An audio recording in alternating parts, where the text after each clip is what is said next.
राजा युधिष्ठिर ने पूछा, देवर्षि नारद जी, मेरे जैसा ग्रस्त बिना विशेष परिश्रम के इस पद को किस साधन से प्राप्त कर सकता है? आप कृपा करके मुझे बतलाइए। नारद जी ने कहा, युधिष्ठिर, मनुष्य ग्रस्त आश्रम में रहे और ग्रस्त धर्म के अनुसार सब काम करे, परंतु उन्हें भगवान के प्रति समर्पित कर दे और बड़े बड़े संत महात्माओं की सेवा भी करे। अवकाश के अनुसार विरक्त पुरुषों में निवास करे और बार बार श्रद्धापूर्वक भगवान के अवतारों की लीला सुधा का पान करता रहे।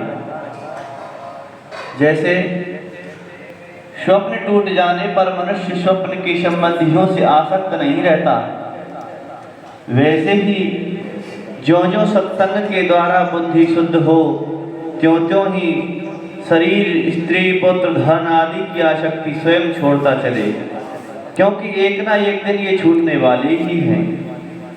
बुद्धिमान पुरुष को आवश्यकता के अनुसार ही घर और शरीर की सेवा करनी चाहिए, अधिक नहीं।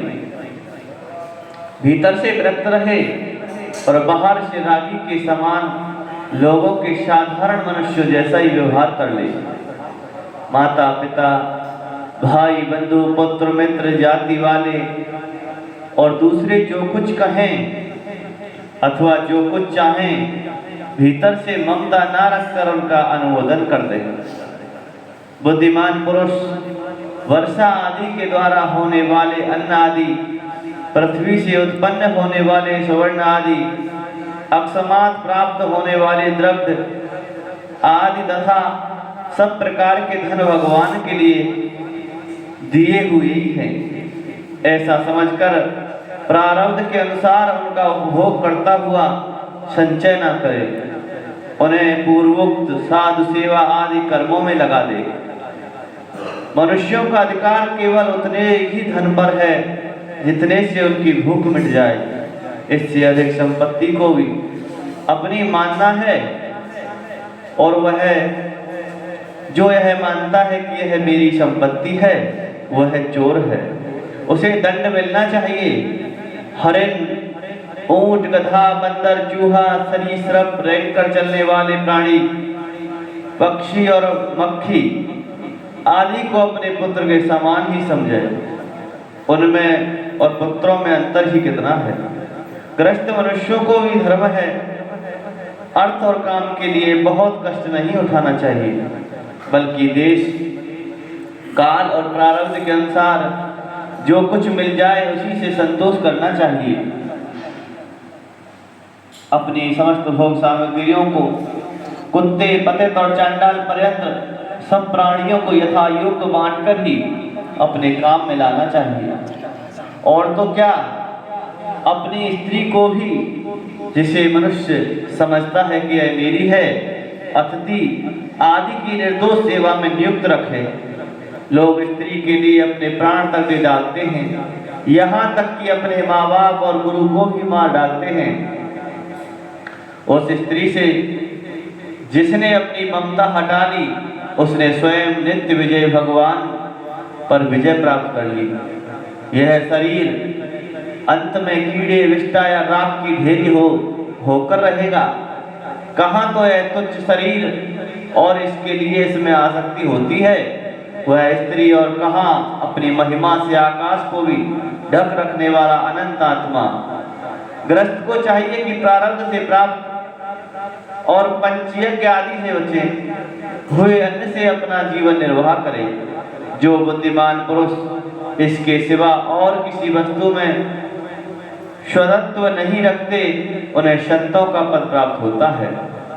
अपनी वर्णाश्रम विहित वृत्ति के द्वारा प्राप्त सामग्रियों से प्रतिदिन देवता, ऋषि, मनुष्य, भूत और पितृगण तथा अपने आत्मा का पूजन करना चाहिए।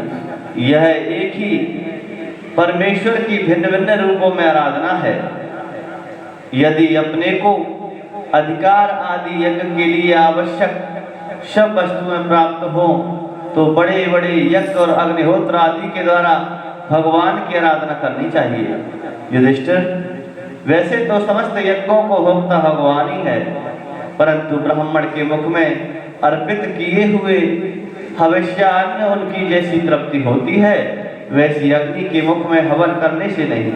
इसलिए ब्राह्मण, देवता, मनुष्य आदि सभी प्राणियों में यथा योग्य उनके उपयुक्त सामग्रियों के द्वारा सबके हृदय में अंतर्यामी रूप से विराजमान भगवान की पूजा करनी चाहिए।